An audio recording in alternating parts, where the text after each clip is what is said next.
Welcome to today's webinar, courtesy of the Kentucky Small Business Development Center in Louisville.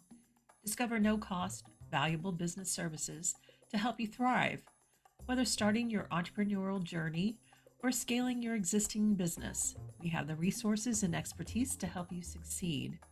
For more information, please visit our website or text 502-977-5800. Thank you for joining us today. Feel free to use the chat feature to ask questions or engage with our speaker. Let's get started.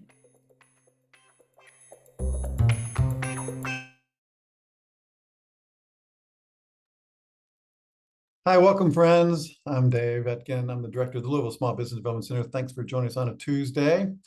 Always glad to have you here, and I really appreciate you guys taking the time out of your day to come and visit us and share some knowledge with us, I guess. As always, I'm joined with my good friend and co-worker, Janet Flaw, who drives the ship for us. Hey, Janet. Hi, guys. And we have also joining us today one of our other co-workers and business coaches here, Claire Bridges. Hey, everybody. Thanks for joining. Yeah. But before we get started, just to make sure everything's kind of functioning correctly, if you wouldn't mind, just look at the bottom of your screen. You should see a toolbar. If you don't, just take your cursor and hover on the bottom. It should pop up. And there you'll see the chat feature. If you wouldn't click on that. And just tell us hello. Tell us your name, where you're joining from. And that way we know that there's actually people out there and that you can hear us and everything's working. We can be technologically challenged here on occasion, so it's always important for us to, figure out things are working fine, So hello, Caitlin from Lexington. Great to hear you. And Janet and I here in downtown in our headquarters office. Hi in the PNC Tower. Hey, Sandra. Hey, Joe. How are you? It's good to see you. Denver, Colorado. Salabit. All right. I'm sure I butchered that. My apologies. Hey, Katie. We need to get together and chat. Katie's in Berea. Good to see everybody today. Looks like Denver is our winner of our distance award today, so congratulations. Yeah, so a couple of days ago, I was talking to some folks, and they mentioned that they come on our Toolkit Tuesday and watch the different guests we have, and they said, you don't really talk about what you guys do very much, and which is true. I guess that's a little short on our short side on our part, but the Small Business Development Center program has tons of resources for you. The biggest things that we can help you do, that we do a lot, is help you with your business plan. We can help you access capital, use that business plan to get business loans and other financing resources. That's our main gig. That's what we're doing, and we're really good at it too. But to showcase what we do, we also do a lot of other things. We've asked Claire, who is one of our business coaches, to kind of come in and share some of her expertise with you guys on pricing. Because when we put together these business plans, you do financial projections and use your pricing strategies to drive those plans. And I can tell you, I see so many mistakes on pricing that it's killer, because as entrepreneurs, we want to sell stuff. We want our customers to buy it so bad that we're willing to do almost anything to get them to do that, which includes underpricing the things that we have that are probably worth way more and that people are willing to pay more. So a fair exchange is no crime. We want to get paid fairly for what we do. So, but a lot of people just think, well, I'm going to be way lower than my competitors. That's my pricing strategy, which is not a good strategy.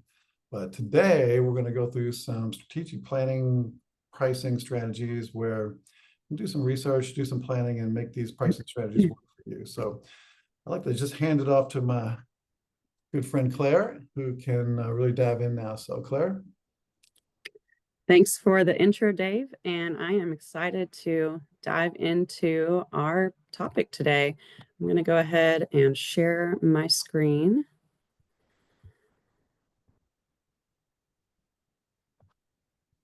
And we will get started. All right. Go. Let's see. this slideshow up and running and we will be ready to go. Maybe. Try it one more time. Let's see. I'm gonna exit out and go back in. 1 second. Sorry, folks.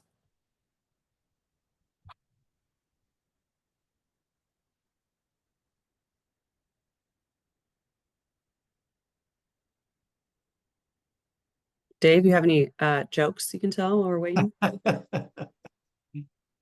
Not in public.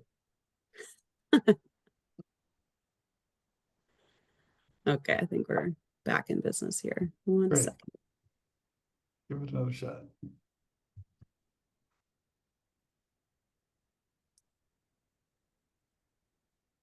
Looking at you. Okay, we're ready to go. Perfect. Way to go, Claire. Strategic pricing for your business and for business growth, because Dave's famous saying is, we're not here to, we wouldn't be doing this if we were going to do charity work. We're here to make money, right? So you want to have business growth and profit at the end of the day. So let's dig into ways you can do this with using pricing strategies.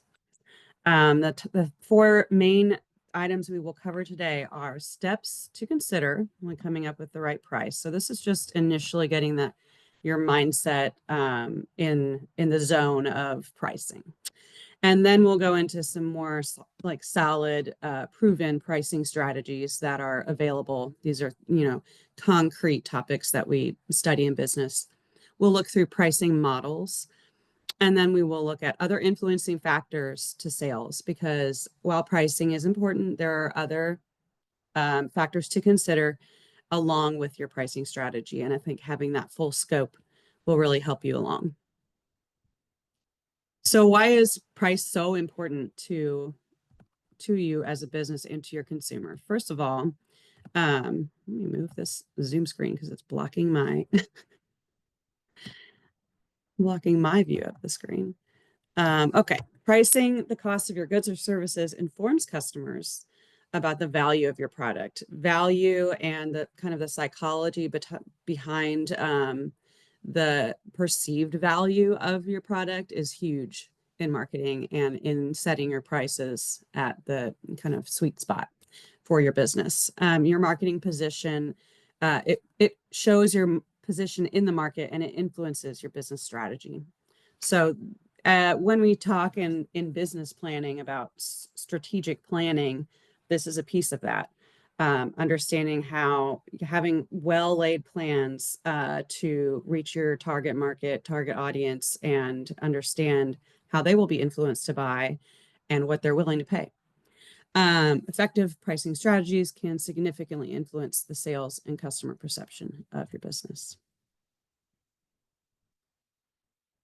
So there's some steps to consider. This is, again, just getting into the right mindset and like frame of mind around how to come up with a pricing strategy. You may think, okay, I buy this good for $10 and I'm going to sell it for $12. And every time I'm going to make $2 profit. And that's it at the end of the day. That could be one simple task, one simple way to find the right price for your business, but there's a whole lot more that goes into it. So first, identifying the pricing objectives and constraints. We'll go through all of these in a little bit more detail as well. Estimate demand and revenue. So what's out there currently that's happening. Determining the cost, volume, and profit relationships within your business. And then selecting an approximate price and setting the list price. And you always need to make special adjustments because we live in a real world with nuance and it's not black and white all the time. So first, to identify your pricing objectives and constraints, these are some steps to take.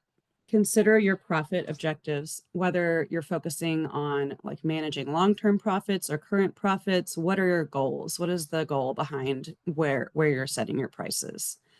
Then also to determine whether pricing objectives are going to be based on your sales, on how big your market share is as a whole, whether it's based on how many units of your product that you sell, if it's based on survival, which is, we could chuckle about that, but it is really important. You know, if you have to make so much to survive and keep your business open, then that's your pricing objective right there. Or is it driven by a social responsibility? Maybe it kind of goes back to the reasons behind why you open your business in the first place and those drivers behind why you feel like you're bringing a valuable product or service to the market. Determining your pricing constraints. So you've got first the objectives and now the constraints. So whether that is from a demand for the product, maybe you can't supply as much as is needed, or you have an oversupply. The product itself, just like how easily accessible it is or not accessible. And then possibly constraints, whether it's a luxury brand or a commodity brand, will greatly determine how you price your product or service. And then assessing pricing constraints among various revenue streams within your business, because as a whole, if you're doing more than one thing, which we do encourage you to have, you know, multiple streams of revenue to be more sustainable, those pieces kind of need to fit together and make sense as a larger brand identity. So if you have some, you know, good or service that is just kind of out in left field, it doesn't really line up with everything that else that you're doing, that might be a constraint that you need to reassess. Lastly, maybe most importantly, determining your cost of goods. So if you're familiar with cost of goods, that's the amount of money it takes for you to purchase the materials to create the product that you're making. Your costs for marketing and your costs for labor expenses, all of these fixed costs and your operational costs need to be considered so that you know how much money you need to make to break even. That's the kind of first business 101. You must break even, otherwise you're not going to make it. So knowing your fixed costs, what do you pay for monthly, all the time, no matter what, no matter if you make a sale or not, rent, utilities, insurance, things like that. And then what do you have to sell in order to cover all of those costs? So those are the first few things to identify as either objectives or constraints when you're deciding on pricing. Next, estimate the demand and revenue. So understanding who your target market is.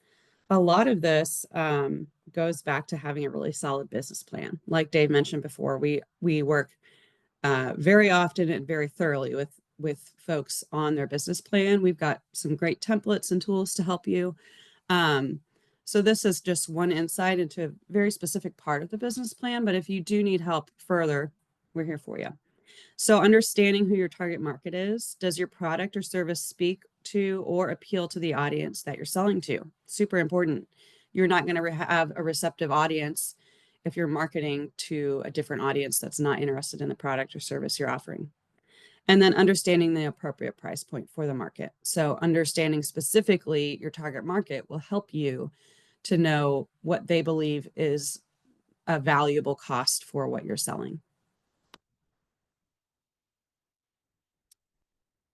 Next is to determine the cost, volume, and profit relationship. So this is kind of a ideology of knowing, okay, how much does it cost for me to make each product or service that I'm making in individual units, and then also over time among many units.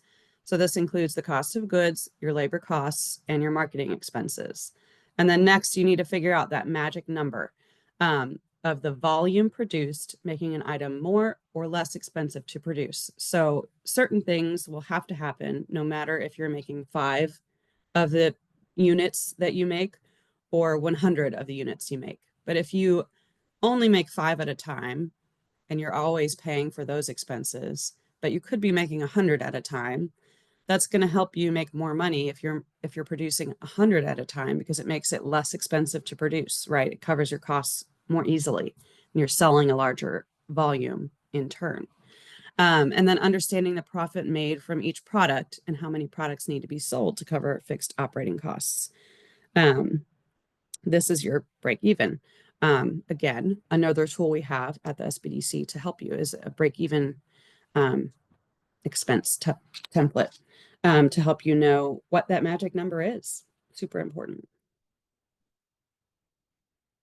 Selecting an approximate price level. So once you're kind of thinking through these back end criteria, then you're going to be able to hone in a little bit more around what the level of cost is that you're going to look at. So once a break-even point is determined, you know the lowest price that can be set to cover your fixed costs. And in turn, once the value your customer finds in your product is determined, you will understand the highest possible price that can be set. So then you will have an approximate level, lowest to highest. Where can I fit myself in to the piece of the puzzle? Assess your profit objectives, your pricing objectives, as well as pricing constraints to select a pricing level. It's a process of deciding, what pricing objectives most closely align with your product and your goals and sales requirements. And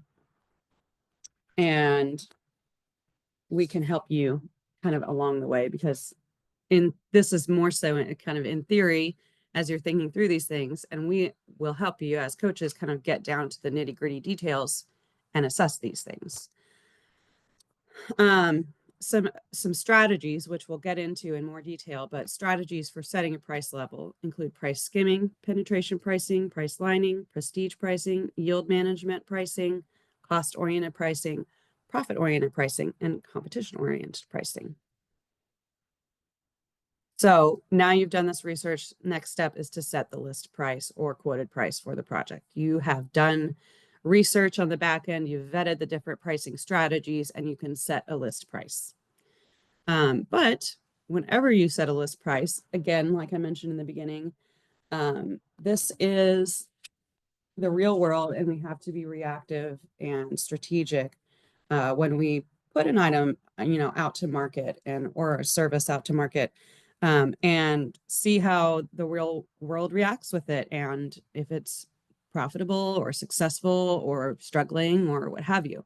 So these are some examples of kind of adjustments you may want to think through as you're testing these prices out. One example, if you're selling products at a higher price point, you need to make as many sales as possible because you're assuming the general number of sales will be lower due to the price. Thinking, okay, if I can sell $5,000 products, that will be better than if I have to work harder to sell 20, $50 products, something like that. Another example, if you sell a product at a discount, if a customer orders a certain amount of the product or anything over that amount, to encourage customers to purchase more. Maybe they need a little bit more incentive. Another example would be to offer frequent shopper cards so that once a customer has purchased, X number of products, the next purchase is free or discounted. Just little incentives there again for your customers. Another would be offering seasonal discounts during the holidays or summer seasons, because most often you need to be, in line with the market at large. And so being flexible in pricing at certain times just kind of goes along with the culture and psychology of sales. And lastly, another example would be to offer trade or a functional discount to key partners. Maybe if you're a business-to-business seller as opposed to direct sales, you could offer some type of trade or a service that you do to the partners that are buying or purchasing from you. Oops. So now we're going to get into pricing strategies. This is kind of the theory behind the product pricing. What data do you need to acquire to set a price for goods or services? And so these are different pricing strategies to help you do this. First is price skimming. Charging a high price for a new product and then gradually lowering that price over time. This is helpful. One, it's helpful to recoup your upfront costs. If you're launching a new product, you're going to need to buy inventory before you're making any cash flow. And so you're probably going to start out in the negative. So if you're charging high prices initially, you're going to be recouping those costs much quicker. It's often used in the tech or innovative industries where things are, one, already costly to create and to the consumer anyways. A good example of this would be like Apple computers. Initially, when they, sold their first computer, they were very, very pricey. And now over the years, many years, they have still pricey, but have come back down to a more attainable price for, everyday middle income folks. Penetration pricing, another strategy. This is setting a low price for a new product or service, quickly gain market share. So how can you kind of break into the market really easily? It's great to use for new product launches and in a competitive market. If you're really needing to get as many sales as possible against your competitor, this might be a way to leverage yourself. You could also implement this when reducing costs overall for your business, or even on a broader price deflation as a whole, like in the whole economy or something. That way, lowering your prices will assure customers I can still afford and maintain to purchase these products from you. Then we have price lining, which offers different versions of products or services at different prices. So this is often seen in retail stores. You can get the high quality version, the middle of the road version, or the cheap version, right? So it is used to capture a broader customer segment that way. You are offering something that to everyone, essentially, that comes in the door, not only to specific customers. This could potentially backfire internally if only like one version or price of the product is popular, because then those other products that you're selling, the higher priced or the lower priced, are just sitting there not moving. That's costing you money to have inventory on hand that's not selling. So important, again, to assess as a whole rather than individually. Well, in addition to individually, so that okay, all of these are viable options, and I actually am, in fact, reaching more customer segments by using this pricing strategy, as opposed to blocking other segments out. Prestige pricing is setting high prices to elude that you have quality or exclusivity and sophistication in your brand. Big red flag, though, is to make sure your brand fits within the quality, the exclusivity, and the sophistication of what you're offering. If it does not, and your customers do not see the value in it, this plan and strategy is not going to work for you. It convinces customers that a product is superior because of its price. Again, it's really that psychology behind sales, and I'm getting like this wonderful experience. While it may actually not cost that much to produce, they are okay with spending that amount of money because there are only a few available models of the product, or it's a high, mark of sophistication in society or something like that. Another strategy is yield management strategy.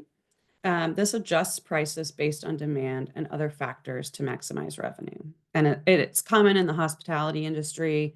You can kind of be a little bit flexible with your pricing here and there, based on you think you'll get that contract or bid if you do this versus another, one price point versus another price point. Profit-oriented pricing. So this sets higher prices while at the same time reducing costs. The only goal here is to have as much profit as possible. So if they reduce their cost of goods and they reduce their fixed expenses, but they still keep those higher prices, that's profit-oriented pricing. The goal is to make the most money possible for the longest amount of time. Again, this model may not remain sustainable for a long period of time or hold up to changing economic conditions. You don't necessarily always have control of your cost of goods. Things may vary from month to month, year to year, and so you can't always adjust those things. And if economic conditions, are in a downswing, it may be harder to achieve this pricing strategy. Then we've got competition-oriented pricing. This is our last of the pricing strategies. So you set prices based on what competitors charge, and that's your sole indicator of what your prices are going to be. So it's most commonly used when products are very similar and price is the main differentiating factor. Like, am I going to buy this bar of soap or this bar of soap? They both do the same thing. I'm going to go with the one that's a dollar cheaper than the other one, right?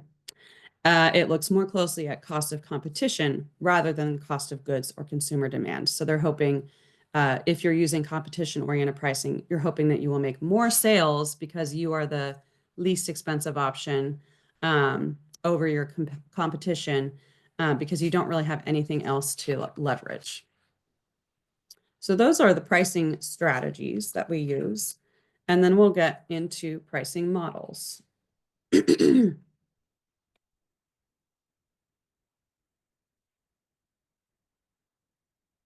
So while pricing strategies are kind of the theory behind the product pricing and what data you need to have to set a price for goods, pricing models are how you display your prices to customers. So how you're offering them and packaging them, essentially.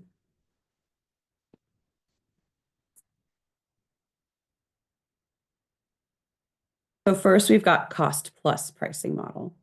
This is where you calculate the total cost of goods, your overhead, your operating expenses, and add a markup to ensure profit on each sale. If you're using this model, it's important to understand the standard markup of products in your specific industry. You can't just arbitrarily make up a random dollar that is your markup value for the product and go with that because likely it will not react very well within the market.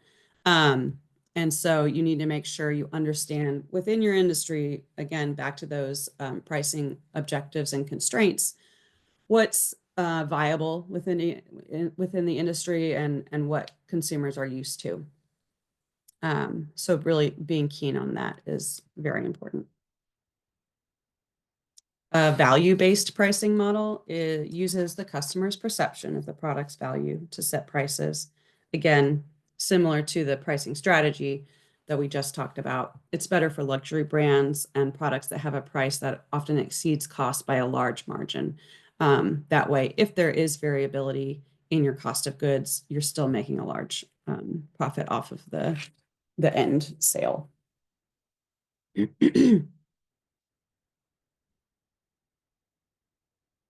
Hourly pricing model is used primarily to price services rather than goods. I do have a lot of clients that offer services, and this is pricing in general is always a bit harder for those industries, harder to pinpoint and also harder to prove your worth or feel that your worth is something that folks will pay for.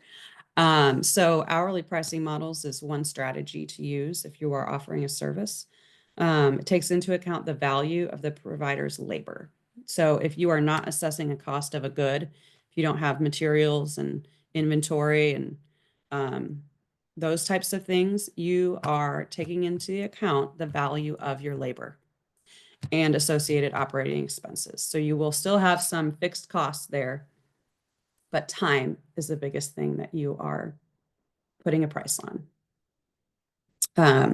Service providers like therapists, acupuncture, anything that's like a session or a service that you're providing could be a good option for hourly pricing model. A fixed pricing model is setting a price for an entire project or contract upfront. This might be common if you're, bidding on a contract and you say, I can do it for this much money. And you, no matter what, then the costs actually are to you, whether you spend much more in labor than you had planned to, whether your cost of goods and supplies is, 20% over what you initially quoted them or quoted for yourself, it doesn't matter.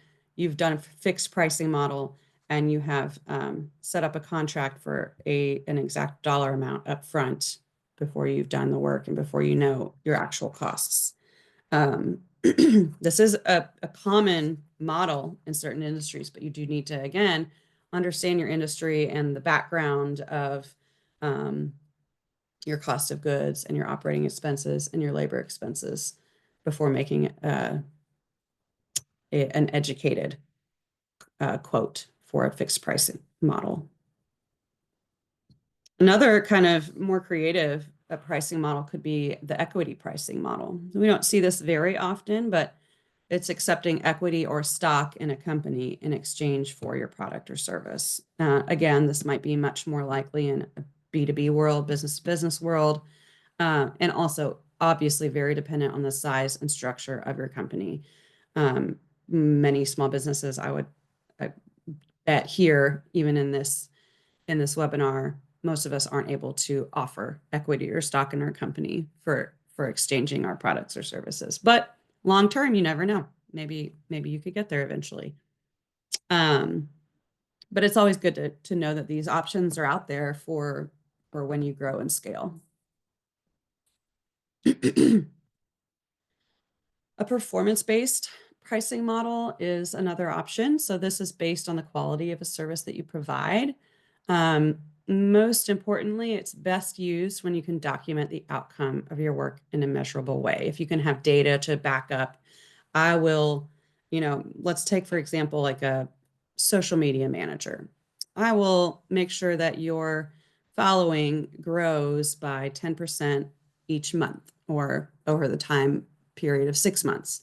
I will make sure that you get more engagement on posts than you have in the past, or ways that you can provide data-driven performance. And then it can be very subjective. So sometimes when you're working through contracts with folks, with your potential clients or customers, you may want to have an attorney on hand to review those contracts with you to make sure you're getting into like a solid situation and everyone understands the goals and expectations and outcomes of a performance-based pricing model.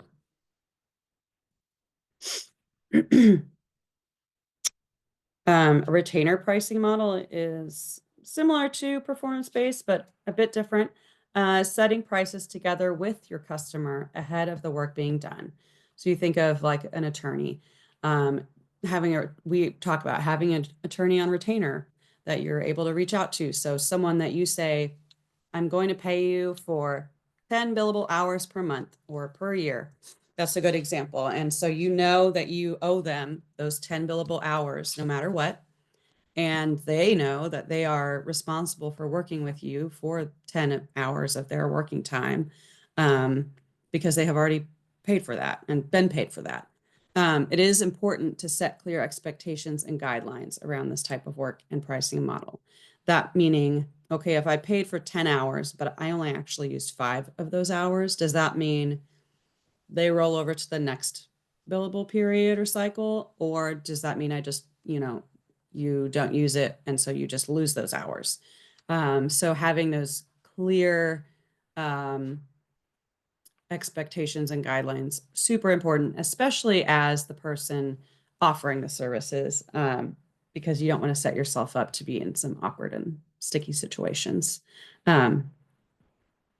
But it can also really help to make sure that the value of your work is being fully paid for.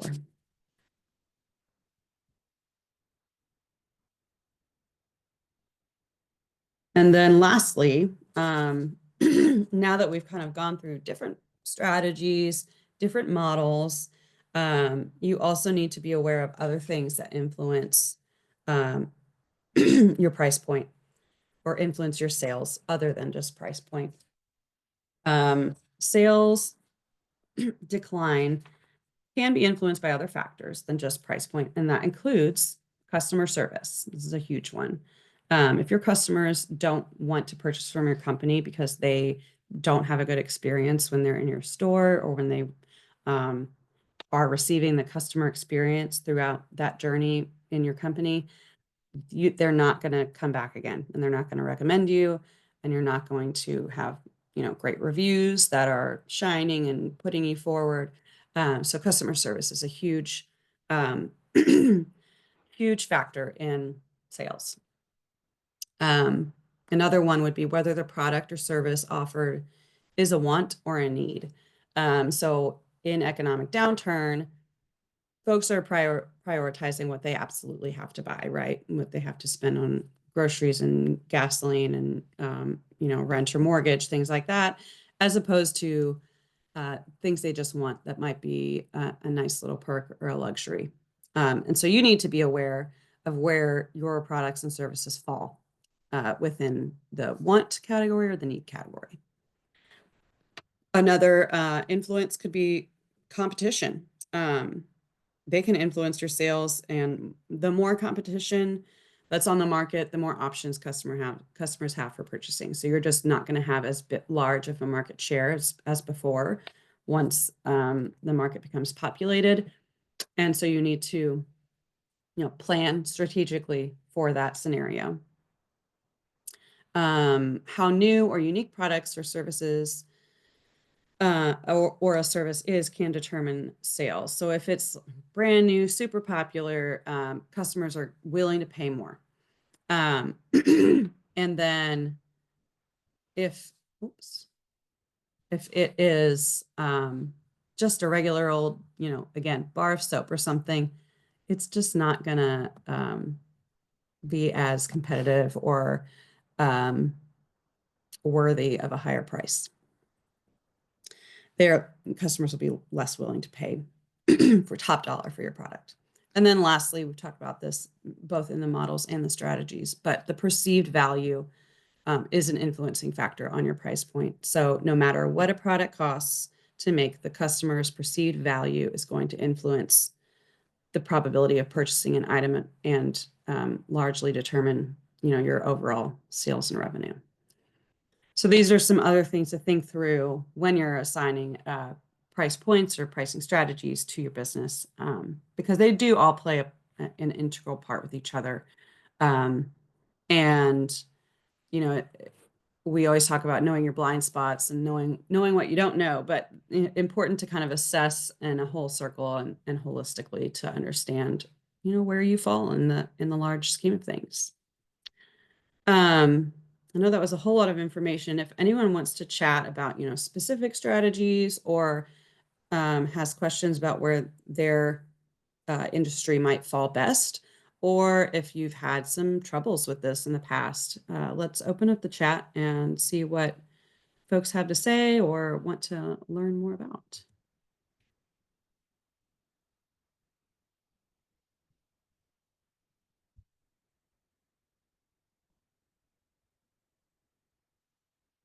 I'm also here on this last screen. My email address is here. Also, if you type in calendly.com/clairebridges, you can go to my calendar if you want to set up a one-on-one session.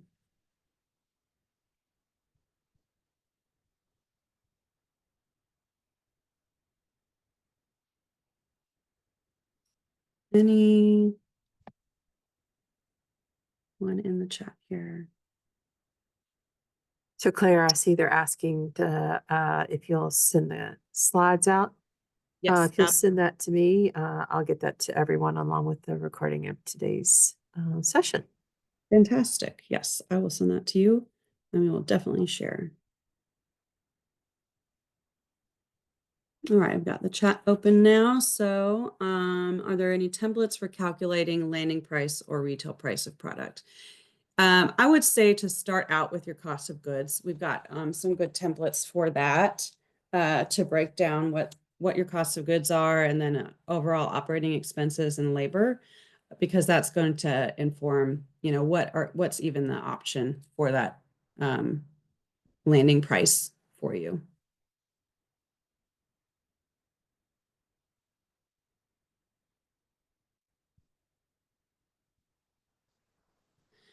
And yes, I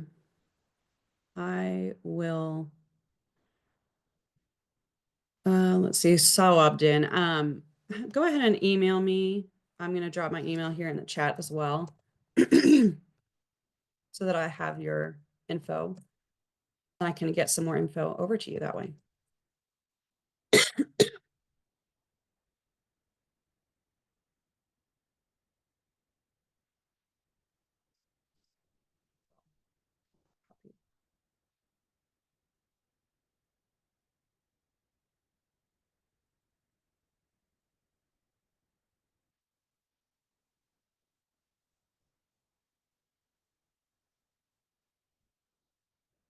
Any other? Oh, okay. You adjusted your email address. Make note of that.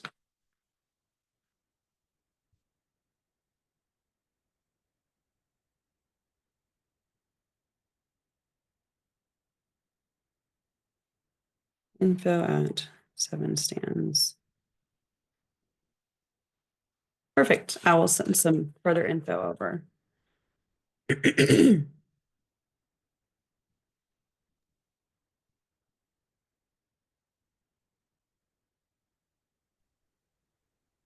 Claire, looks like I don't see any additional questions for you. So we're going to thank you for being on Yep. today. Mm-hmm. We enjoy having our own folks on to talk about what they can share with clients and such. So again, Claire's going to share those slides with me and I'll send the recording. That'll probably be Thursday. We're actually doing our Shop Small tour tomorrow, so we'll be pretty busy tomorrow. And then we'll be out for 2 weeks. We'll be away for 2 weeks. We have a conference and we'll have a holiday and a week. And so we'll see you guys in about 2 weeks. So thank you, Claire, again. And Yeah, we'll see you thank guys you. all again soon. Thank you. Great day.